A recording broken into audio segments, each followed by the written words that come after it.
신앙생활은 인내라고 해도 과언이 아닐 것 같습니다. 우리가 예수 믿고 구원받았잖아요. 그래서 하나님의 자녀가 되었습니다. 하나님의 자녀는 하나님의 말씀을 붙잡고 사는 자들입니다. 마이크 볼륨 좀 더 올려주세요.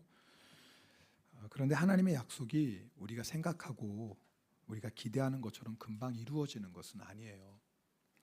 하나님께서 75세의 아브라함을 부르십니다. 그때 사라의 나이가 65세거든요.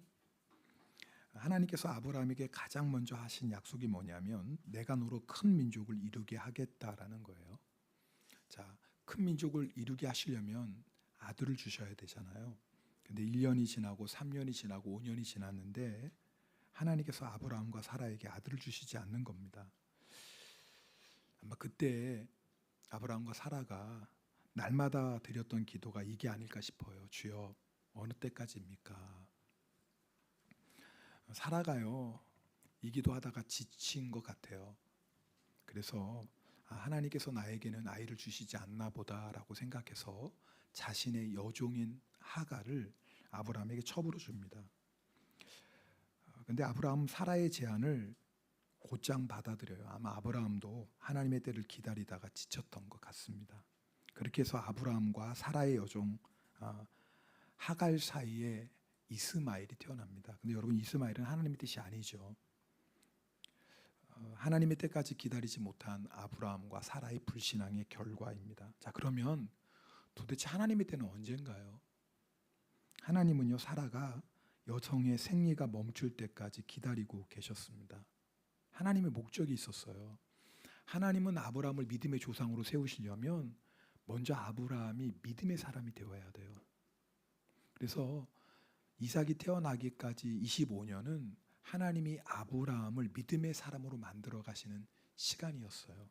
그래서 로마서 4장 19절에 보면 그가 100세나 되어 자기 몸이 죽은 것 같고 사라의 태가 죽은 것 같음을 알고도 믿음이 약하여지지 아니하였다. 이때까지 기다리신 거예요.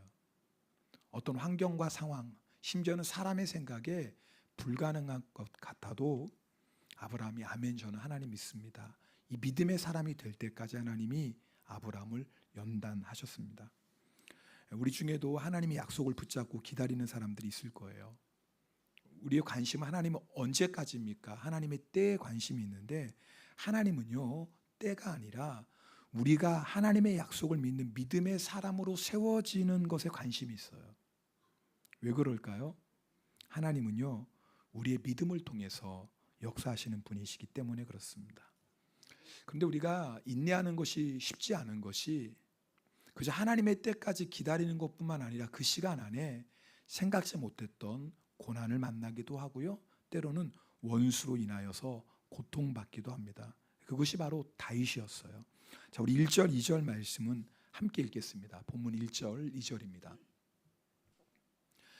여호와여, 어느 때까지니까 나를 영원히 잊으시나이까? 주의 얼굴을 나에게서 어느 때까지 숨기시겠나이까? 2절, 나의 영혼이 번민하고 종일토록 마음에 근심하기를 어느 때까지 하오며 내 원수가 나를 치며 자랑하기를 어느 때까지 하리이까? 아멘. 1절 2절 보니까 어느 때까지이니까, 어느 때까지이니까, 어느 때까지이니까, 어느 때까지이니까. 그래서 오늘 설교 제목이 주여 어느 때까지이니까로 했어요. 여러분, 다윗의 마음이 좀 느껴지십니까? 얼마나 절박해요. 오랜 시간 동안 원수로 인한 고난이 계속되는 거예요. 그래서 성경학자들은 아마 다윗이 긴 시간 동안 원수로 인해서 고통당했으니 아마 시편 13편의 배경이 사울 왕에게 쫓겨다니는 10여 년의 고난의 때가 아닌가 그렇게 생각합니다. 그런데 여러분, 우리가 어느 때까지니까 하면 하나님의 때를 기다릴 때 조심해야 될 것이 있어요. 그게 뭐냐면 인간적인 방법으로 이 고난의 때를 끝내려고 하는 거예요. 첫 번째는 하나님의 약속을 포기하는 겁니다. 하나님의 말씀대로 사는 것을 포기하는 거예요. 그러면 더 이상 어느 때까지이니까 탄식하지 않습니다. 왜 인내할 필요 없잖아요. 그냥 살면 되잖아요. 내 마음대로 세상을 따라 살면 오늘 다윗이 탄식한 것처럼 어느 때까지니까 탄식할 필요가 없겠죠. 근데 다윗은 그럴 수가 없는 거예요. 다윗은 하나님을 만난 사람이거든요. 하나님이 얼마나 선하고 아름다우신 분인가를 다윗은 알고 있어요.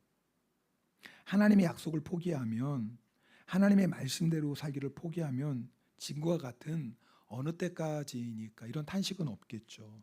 그러나 여러분 아세요? 우리가 하나님의 약속을 포기하고 말씀대로 살기를 포기하고 세상을 따라 육신을 따라 살면 지금 다윗이 하는 탄식과 전혀 다른 탄식을 하게 돼요. 그것은 하나님의 사랑, 하나님의 임재를 더 이상 누리지 못하는 그 영혼의 탄식이에요. 내가 하나님의 나라를 포기하고 결국 사라져버릴 세상 나라를 위해 살아가는 내 안에 허무함의 탄식이 시작돼요. 여러분, 이게 어려운 얘기 아니에요. 여러분도 다 경험하실 거예요. 정말 주님을 만난 사람이라면 내가 주의 말씀대로 살지 않을 때 육신은 편해요. 정서적으로도 뭐 괴로움 당할 필요 없어요. 근데 내 영 깊은 곳에서는 탄식이 있잖아요. 내가 이렇게 살면 안 되는데, 나 이렇게 살면 안 되는데. 여러분, 우리에겐 두 가지 탄식이 있는 거예요. 다윗처럼 내가 하나님의 약속을 붙잡고 하나님의 말씀대로 살기를 포기할 수 없기 때문에는 탄식이 있어요. 그러나 여러분 아세요? 이 탄식은 절대로 그냥 탄식으로 끝나지 않아요. 영원한 기쁨으로 끝나게 되어 있습니다. 이 탄식은 우리를 살리는 탄식이에요. 그러나 또 한 가지 탄식이 있죠. 육신의 이 연단이 힘들어서 하나님의 약속도 포기하고 말씀대로 살기를 포기할 때 육신은 편하고 뭐 정서적으로 괴로울 필요도 없겠지만 내 영혼 깊은 곳에서 새로운 탄식이 있다고요. 여러분 둘 중에 어느 탄식을 원하십니까?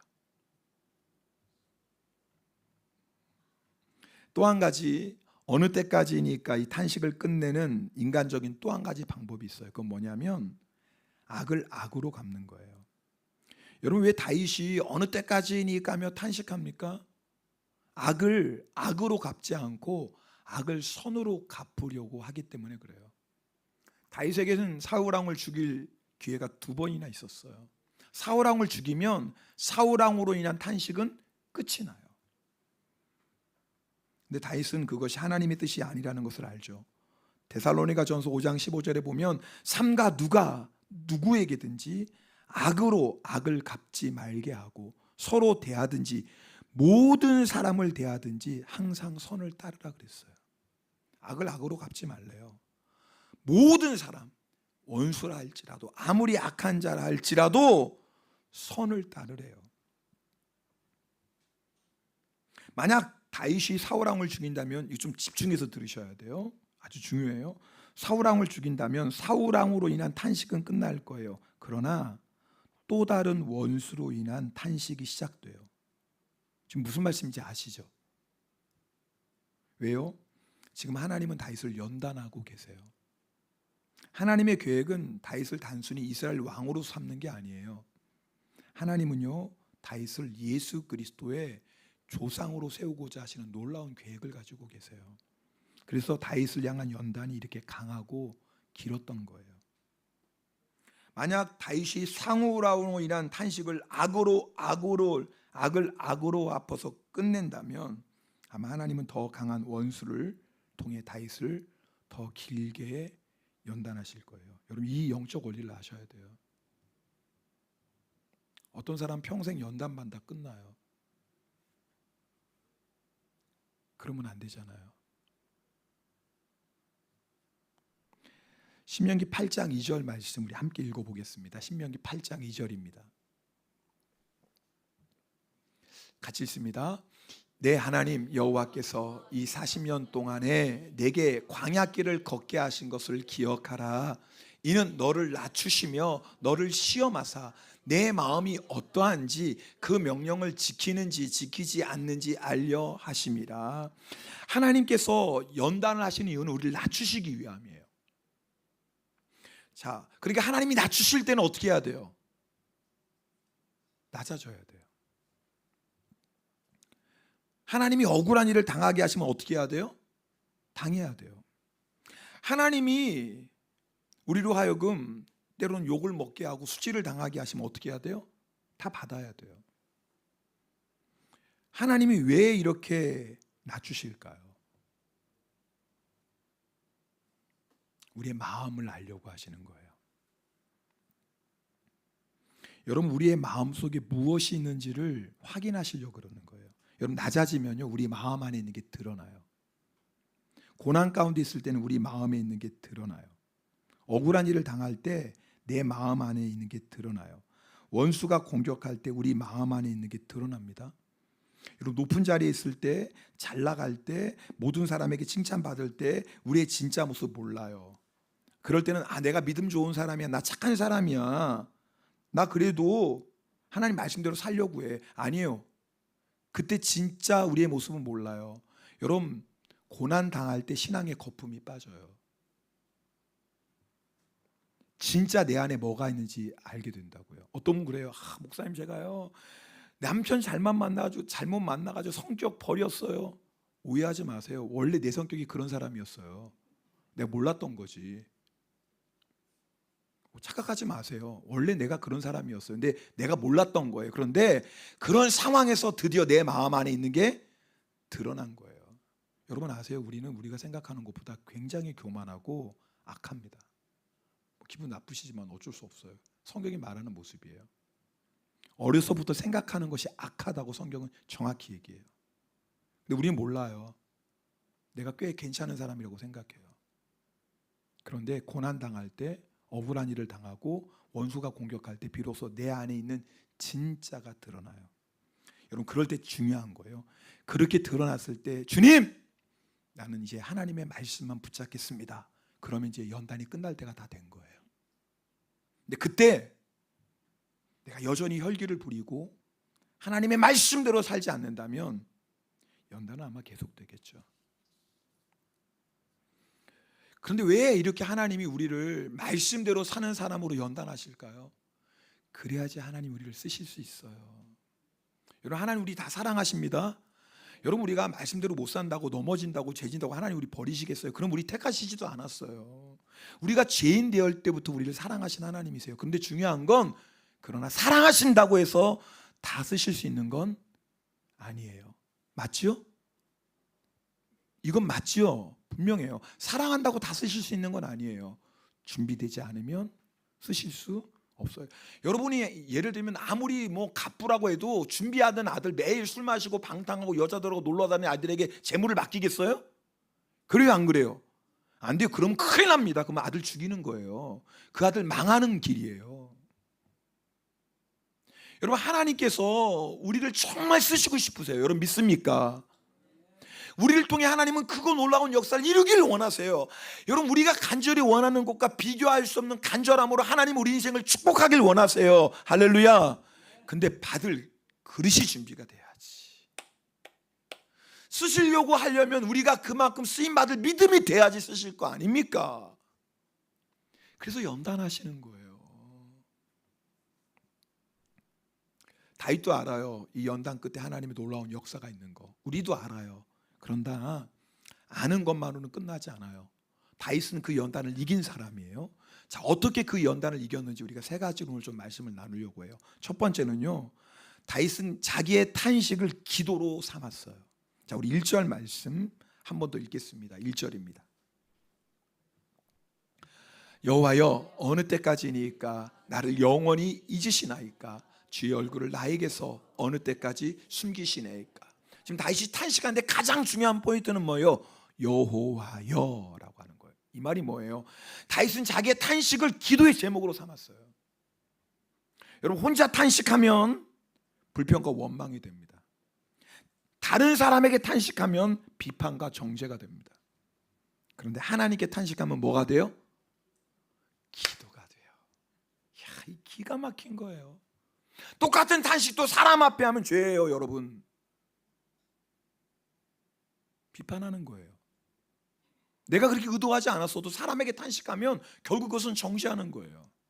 문제는 그렇게 해서는 연단이 끝날 수가 없어요. 그런데 똑같은 탄식을 누구에게 하는 거예요? 하나님께 하는 거예요. 그럼 기도가 돼요. 놀라운 것은요, 하나님 앞에 우리의 탄식을 기도의 제목으로 삼으면 그날을 견딜 수 있는 힘을 주세요. 여러분 우리가 너무 힘들 때는요 하루하루 사는 거예요.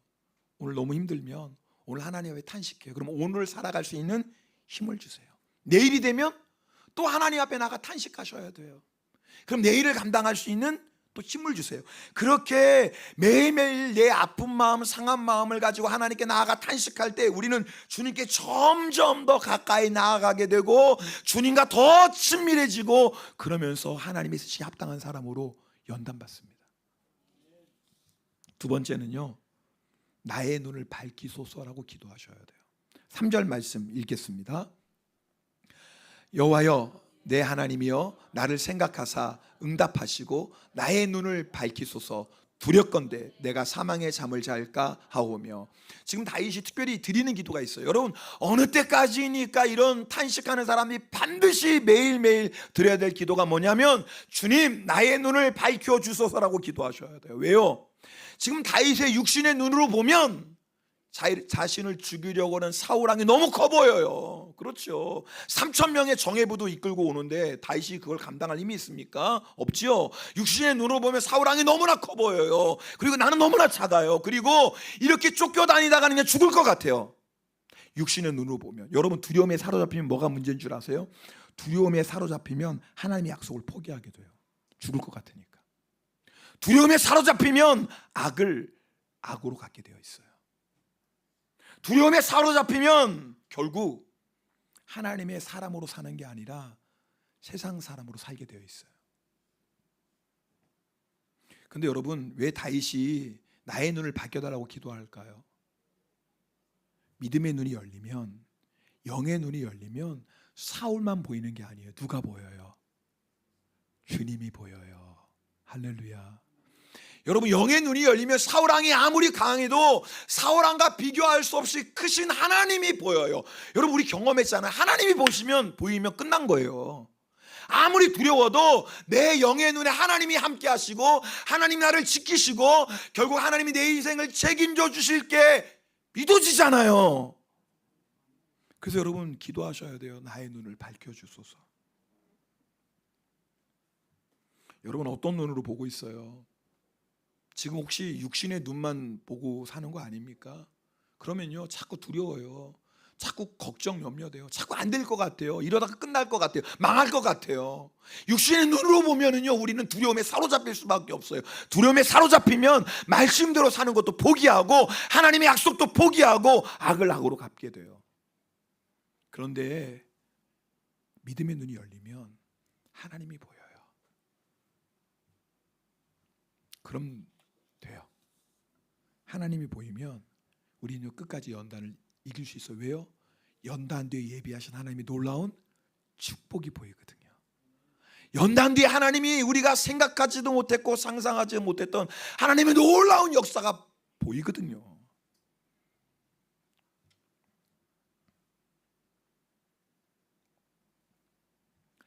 지난 주간에 어느 목사님과 이렇게 전화로 얘기하면서 뭐 교회 여러 가지 문제가 있어서 힘들어하세요. 목사님께는, 목사님, 문제는 늘 있어요. 문제 없는 인생이 어디 있겠어요? 여러분, 문제 다 있죠. 교회도 문제 없는 교회가 어디 있어요? 연약한 사람들이 있는데. 근데 목사님, 문제는 늘 있지만 중요한 건 주님을 바라보시고 앞으로 나가셔야 돼요. 여러분, 만약 우리가 문제를 해결하려고 그러면요, 문제를 해결해야지 앞으로 나갈 수 있다고 생각하면 일평생 문제만 해결하다 끝나요. 맞죠? 경험하잖아요. 이 문제 해결하면 또 뭐예요? 이 문제가 생기고, 그 이 문제 또 해결하면 또 뭐예요? 이 문제가 생기고. 목회가 그렇더라고요. 이 문제 해결하면 이제 좀 실만하겠다. 웬걸? 그럼 또 문제가 생겨요. 이제 좀 괜찮겠지. 근데 웬걸? 또 이런 문제가 생겨요. 문제는 연속이더라고요.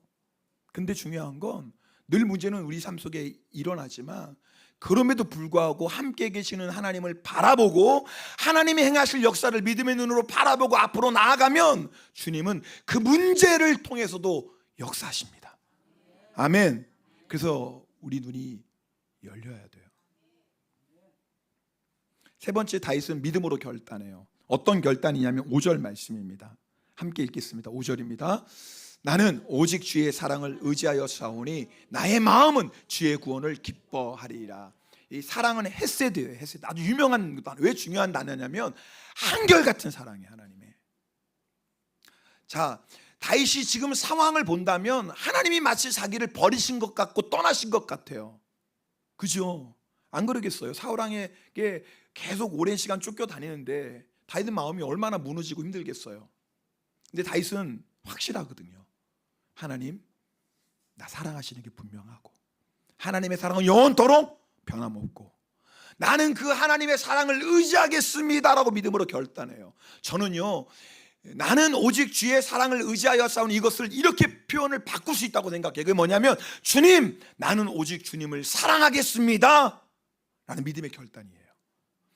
여러분, 우리가 주여 어느 때까지가 탄식할 때 있어요. 그러나 기억할 것은 그렇게 탄식할 수밖에 없는 고난 중에도 하나님 우리 사랑하십니다. 이걸 믿고 우리도 결단하는 거예요. 하나님의 사랑은 변함이 없으니 헤세드 영원하신 하나님의 사랑을 내가 믿습니다. 나도 하나님을 사랑하겠습니다. 이 결단하시는 거예요. 여러분, 오늘 예배 드릴 때 분명히 교회 오실 때 아마 다윗처럼 주님 어느 때까지입니까? 이렇게 탄식하는 마음으로 오신 분이 계실지도 몰라요. 근데 오늘 예배 시간에 우리가 정말 찬양하고 기도할 때 내 탄식이 기도 제목이 되고, 오늘 여러분이 이 시간에 기도할 때 주님 나의 눈을 열어주십시오 라고 내 눈을 열어주시면 반드시 그 다음에 우리가 해야 될 일이 있어요. 주님, 나는 주님만 사랑하겠습니다. 여러분, 우리가 이렇게 주님만 사랑하게도 결단하면 어떤 역사가 일어나는 줄 아세요? 6절 말씀이 오늘 결론이에요. 6절 말씀 읽겠습니다. 시작.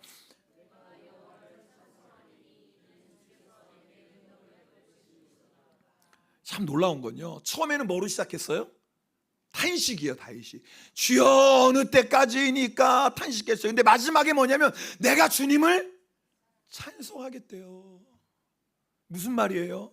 지금 다윗 안에 주님이 주시는 기쁨이 있는 거예요. 처음에는 주님 어느 때까지가 탄식했는데 그 탄식을 기도의 제목으로 삼고 탄식 가운데 주님 나의 눈을 열어주소서 기도하며 나는 주님을 사랑하겠습니다 결단했더니 다윗의 마음에 하나님의 기쁨이 부어져요. 저는요, 오늘 예배가 이런 역사가 일어나길 축복합니다. 여러분, 예배는요, 오늘 최지사님 기도에 그냥 앉았다 가는 시간 아니에요. 그거 예배 아닙니다. 예배는 하나님 만나는 거예요. 하나님의 임재를 경험하는 거예요. 여러분, 하나님을 만나고 하나님의 임재를 경험하면 어떤 역사가 일어나냐면, 겨울 때는 탄식하며 왔어요. 근데 놀라운 역사가 일어나요. 내 마음에 기쁨이 부어져요. 와, 그래서 예배 끝나고 갈 때 뭐 하며 가는 거예요? 찬송하며 가는 거예요. 할렐루야. 사실 여러분 그런 예배 드리고 계시잖아요. 그래서 예배 끝나고 갈 때는 찬송하고 가시잖아요. 여러분, 그게 예배예요. 탄식으로 시작했어도요, 우리의 탄식을 기도 제목으로 삼은 사람, 내 영의 눈이 열려 주님만 사랑하겠다고 고백하는 사람, 반드시 하나님께서 기쁨을 부어주십니다. 우리 이 시간에 함께 찬송하고 기도하겠습니다.